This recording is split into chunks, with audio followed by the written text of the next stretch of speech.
guys, what up? Happy Saturday. So you know how I always say that I'm not gonna get anything and then I go ham and I get a whole lot of stuff? Yeah, I kind of sort of did it again. Not really, but kind of sort of.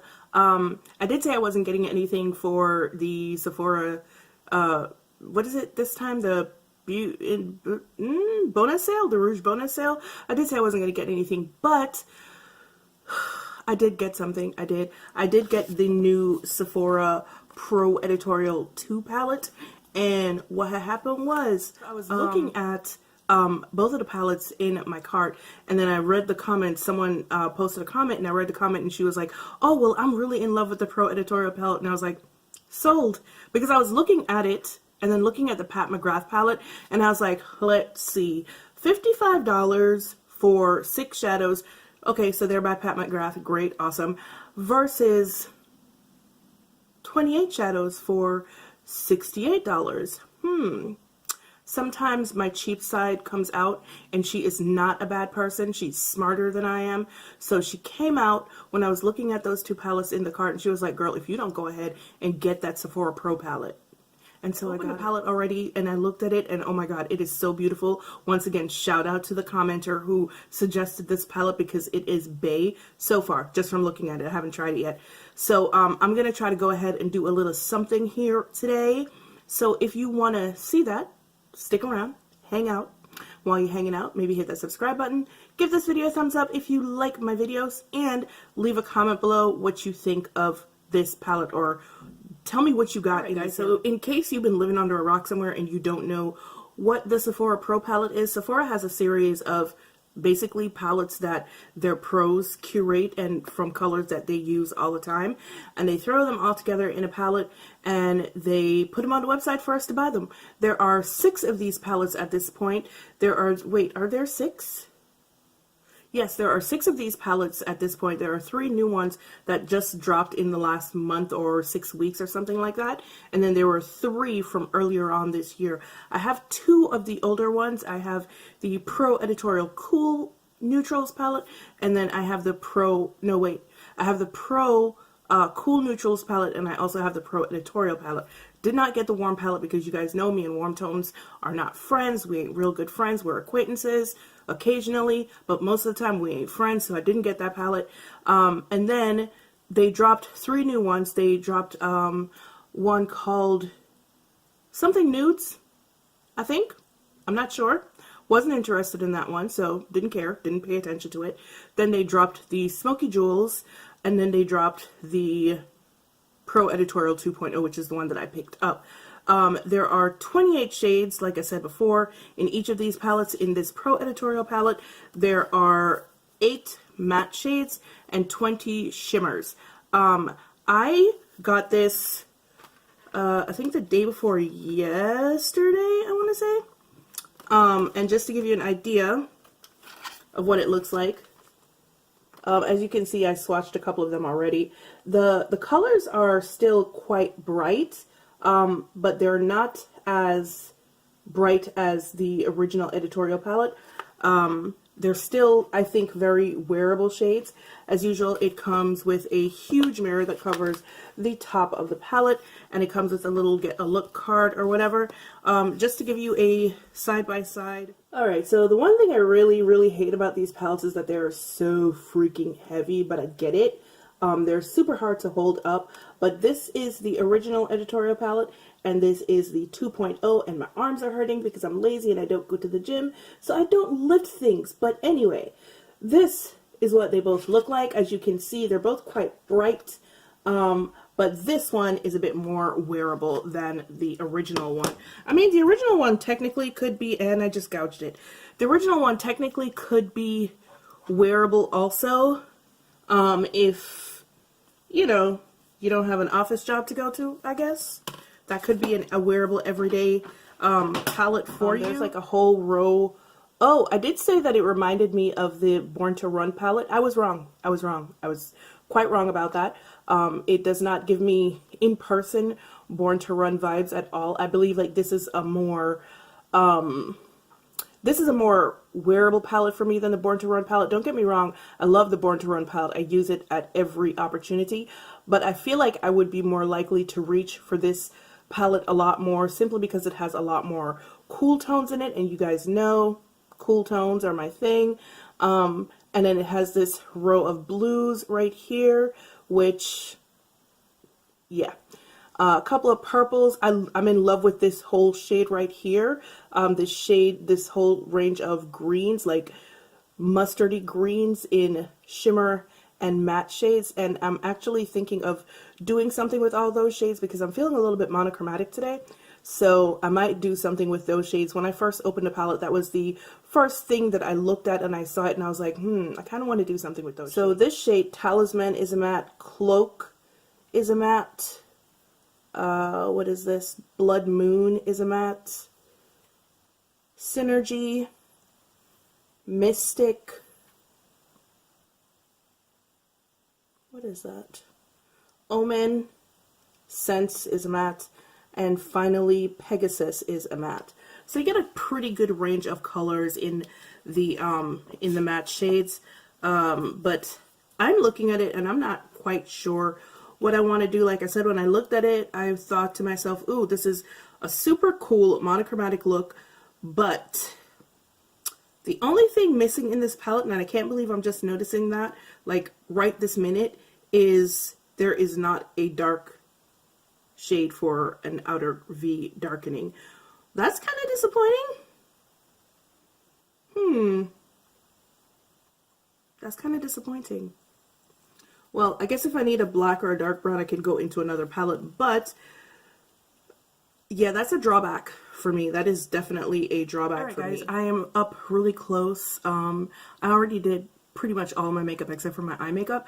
I am not quite sure what I am going to do because, like I said, I looked at the palette when I first got it and I was just like, oh my god, these colors are so gorgeous, and I really haven't had a chance to play around with them. I didn't want to play around with them because I wanted to see exactly how they performed on camera, so I did not. I actually exhibited some self-restraint for once, and I did not play around with them. But like I said, I was looking at these greens, and I really, really want to use them. So maybe I will use them and just find a brown shade or a black color from another palette and go into my outer corner and darken it up with one of those.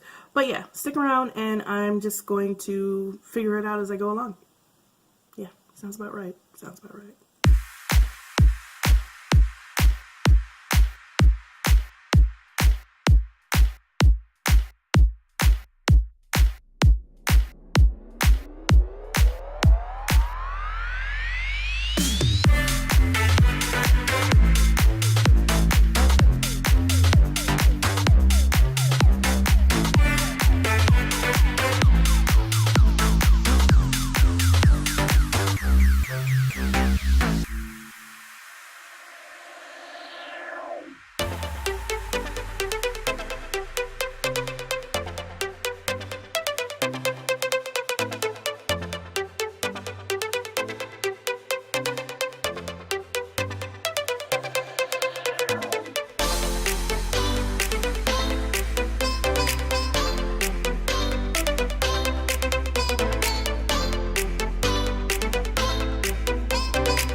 So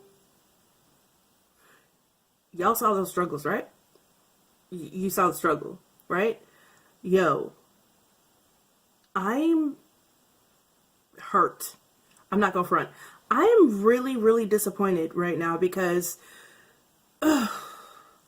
first, the absence of outer corner darkening shades is a big deal. It's kind of a big deal. That's number one. Most disappointing thing. Well, not the most disappointing thing. What am I saying?